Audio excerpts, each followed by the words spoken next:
सभागार में ज़्यादातर महिलाएं बैठी हैं।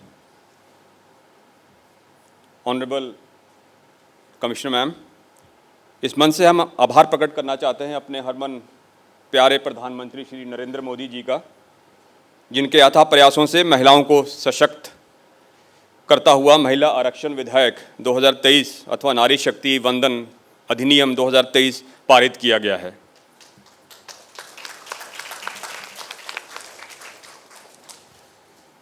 इसी कड़ी में हमारी अगली प्रवक्ता हैं माननीय अध्यक्ष बाल विकास संरक्षण आयोग चंडीगढ़ सुश्री शिप्रा बंसल जी।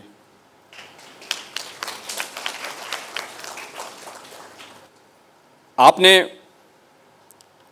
वर्ष 2023 में माननीय अध्यक्ष बाल विकास संरक्षण आयोग चंडीगढ़ का कार्यभार संभाला। आप एक सक्रिय समाज कार्यकर्ता होने के साथ साथ एक कोरियोग्राफर व लेखिका भी हैं, जिन्होंने सिटी ब्यूटीफुल लिखा है।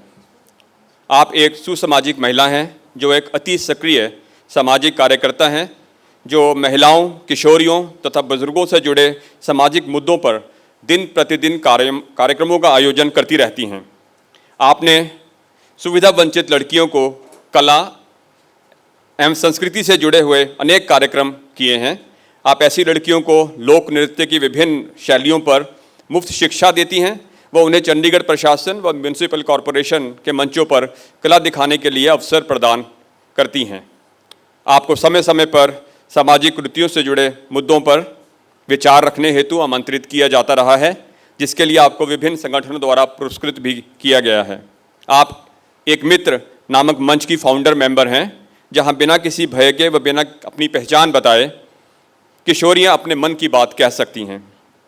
आप एक लॉ ग्रेजुएट हैं तथा मास कम्युनिकेशन में आपने पोस्ट ग्रेजुएशन किया है। मानव संसाधन में आपने MBA किया है तथा समाजशास्त्र में भी आप पोस्ट ग्रेजुएट हैं। ऐसी उच्च शिक्षित व सर्वगुण प्रधान महिला हैं हमारी मुख्य अतिथि सुश्री शिप्रा बंसल जी। मैं उन्हें दो शब्द देने हेतु मंच पर आमंत्रित करता हूं।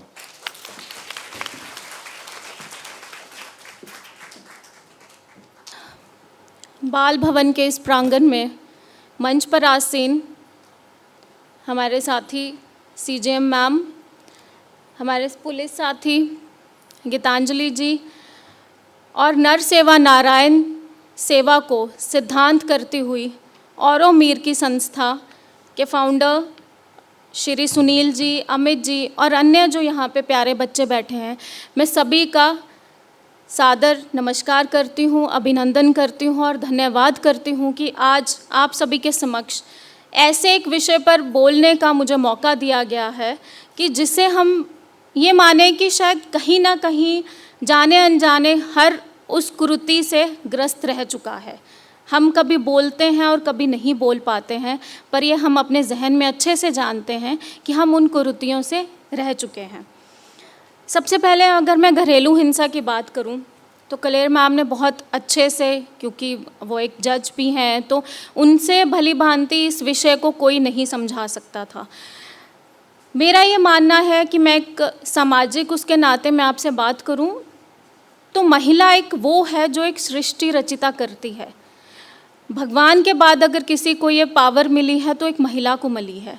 तो महिला होने के नाते मैं हमेशा अपने आप पर गर्व महसूस करती हूँ कि मैं एक महिला हूँ। हम एक पुरुष प्रधान समाज में रहते हैं, जहाँ पर हमेशा प्रिविलेज्ड या कहते हैं कि फर्स्ट प्रेफरेंस दी जाती है बेटे को। उसका कारण ये नहीं है कि माँ बाप को महिला या बेटी पसंद नहीं है, उन्हें पता है कि महिला या बेटी ही हमारे आने वाले समय में, आज का जो हम दौर भी देखते हैं, बेटियां बेटों से ज़्यादा माँ बाप का ध्यान रखती हैं, उनका एक सहारा बनती हैं, चाहे वो कहीं भी हो, किसी उम्र में हो। हम बचपन से ये चीज़ सुनते आए हैं कि बेटा तब तक है जब तक उसकी शादी नहीं होती और बेटियां तब तक है जब तक माँ बाप के साथ वो रहती हैं या माँ बाप जीवित हैं।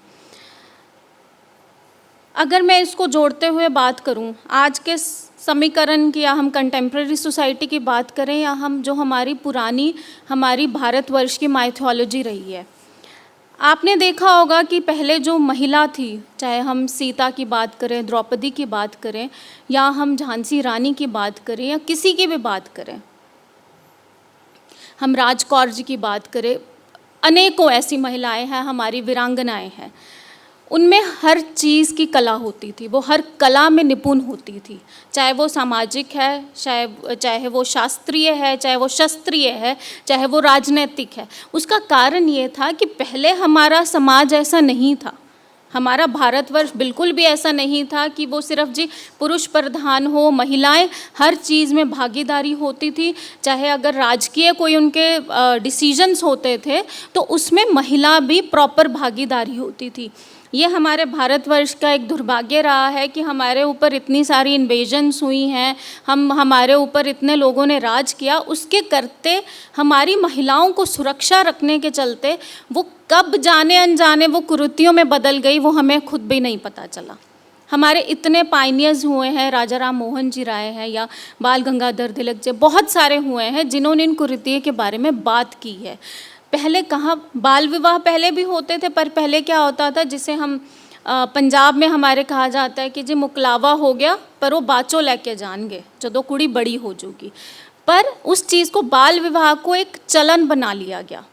उसके बाद धीरे धीरे उसमें और आई, है ना, डाउरी की परंपरा आई, दहेज हुआ, फिर जी महिलाओं को दहेज के चलते बहुत सारी उनको जला दिया जाता था, मारना तो बहुत छोटी बात मानी जाती थी।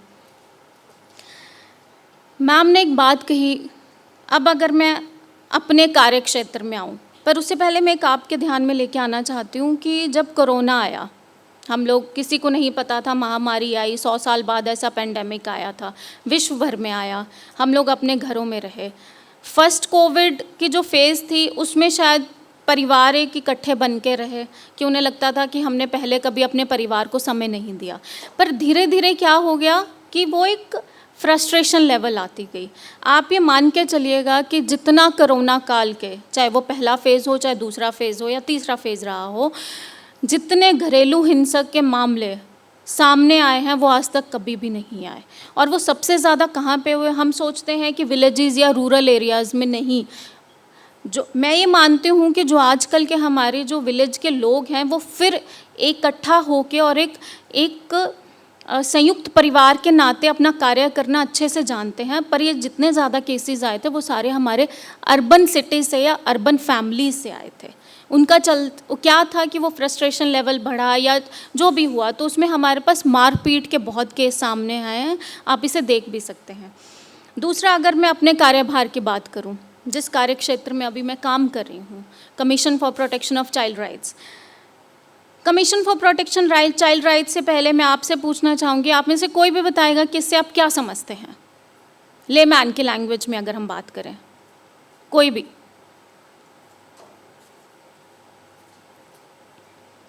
चलिए commission for protection of child rights क्यों बना? जो हमारे समाज की, जैसे हमारे पास वुमेन कमीशन भी बनी हुई है, चाइल्ड कमीशन भी बनी हुई है, बहुत सारी कमीशंस हैं, वो क्यों बनी? क्योंकि आज के समाज में हमारी इतनी चीज़ें बढ़ गई हैं, जो वो कहते हैं ना कि हम में शायद एक पेशेंस लेवल और बिल्कुल ख़त्म हो चुका है। हमारी ईगो इतनी बढ़ चुकी है। पहले परिवार नॉर्मली संयुक्त होते थे, उसमें क्या होता था कि आपस में वो समझ जाते थे। पंचायत सिस्टम में अगर हम आज भी विलेजेस में देखें, अगर हम हरियाणा में जाके देखें इंटीरियर में, या ठीक है वहाँ पे खाप थी वो अब डिमोलिश कर दी गई है, तो बहुत सारी चीज़ें होती कि पहले पारिवारिक लेवल पे ही वो चीज़ें सुलझाई जाती थी। आज का जो दौर है न्यूक्लियर फैमिलीज़ का हो गया है, बहुत हमारा बिजी शेड्यूल है, हमारे पास समय नहीं होता है, तो एक होता है कोई गल नहीं, छड्डो परे, नहीं बांधी छड़ दो, ये एक समाज की सोच बन गई है। जैसे मैम ने कहा कि डिवोर्स रेट या बाकी चीज़ें जो बढ़ रही हैं, वो हमारी सिर्फ एक सोच है, हमारा एक टैबू है।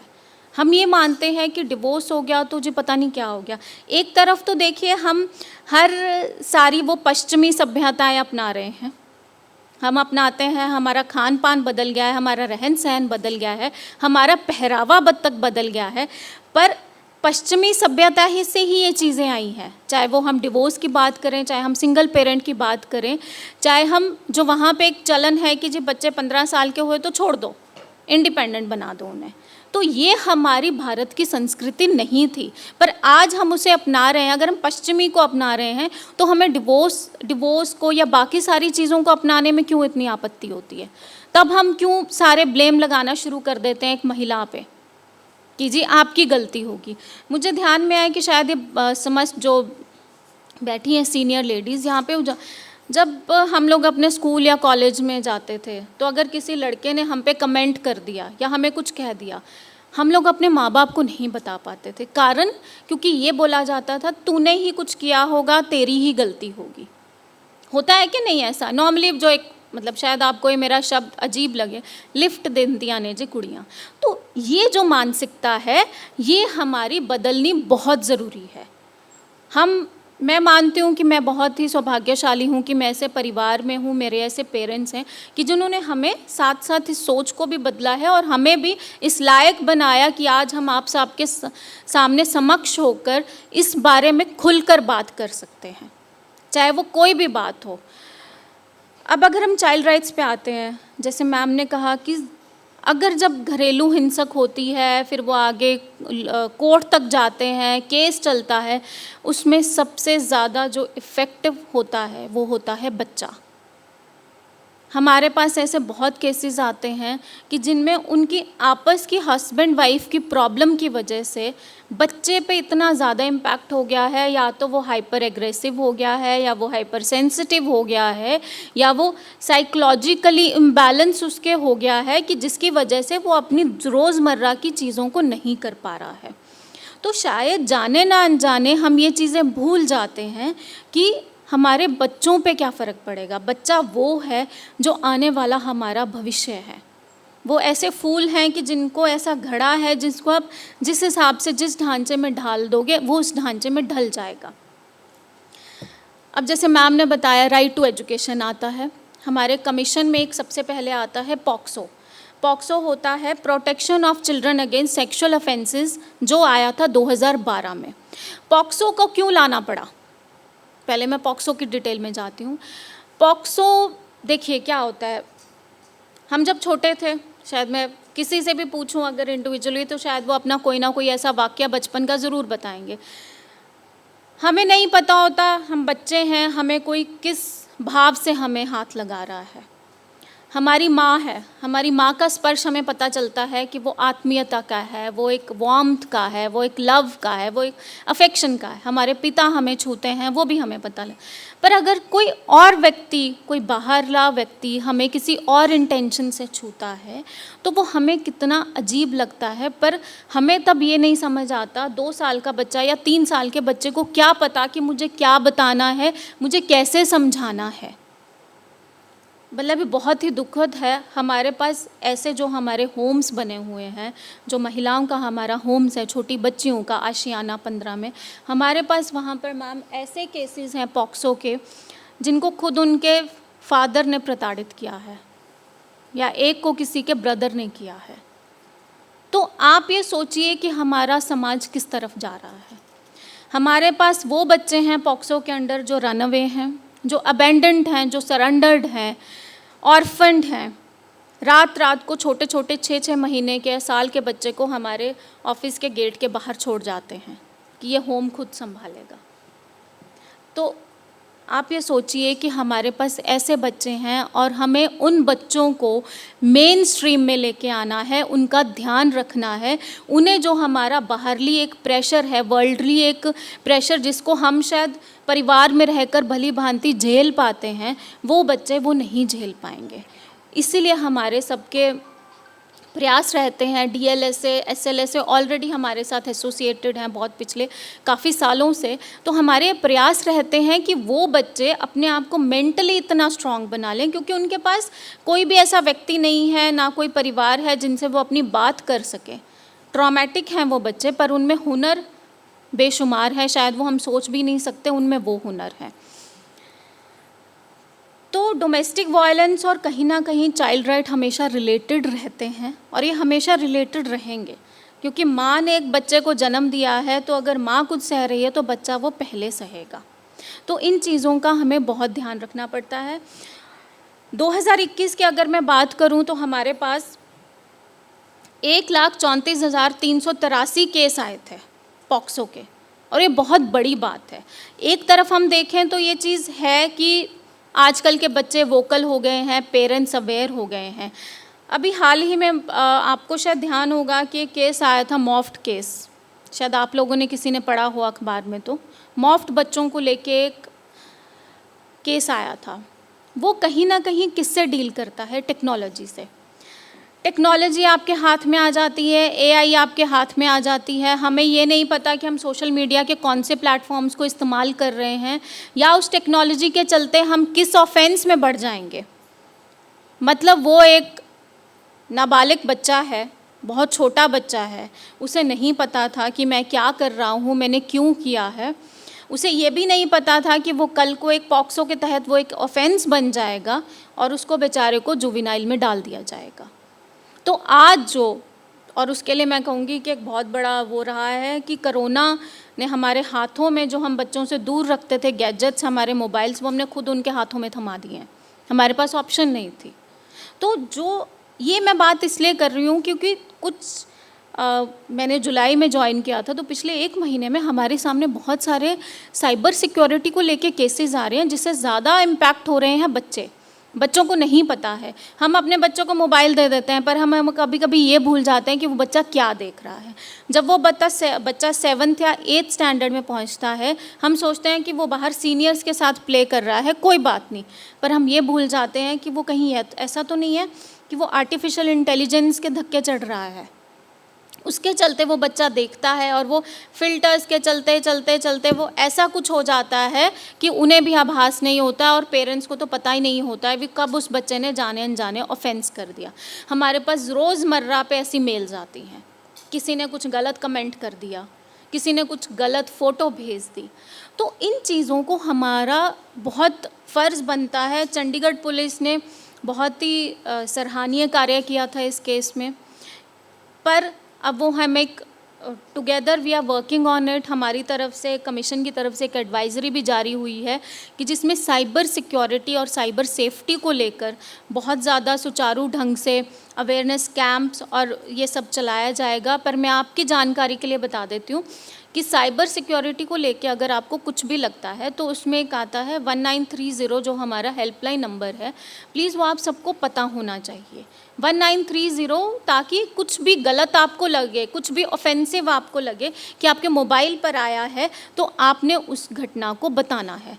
अदरवाइज़ हमारे 1930 जो हमारे आगे इसमें यूनिट्स आते हैं, एक मैंने पॉक्सो के बारे में बताया, राइट टू एजुकेशन 2009 में आया, हमारा मौलिक अधिकार आर्टिकल 21A में भी ये चीज़ आती है, एलिमेंट्री एजुकेशन और कंपलसरी एजुकेशन के बारे में, शायद वो सभी ज्ञात होंगे इस बारे में।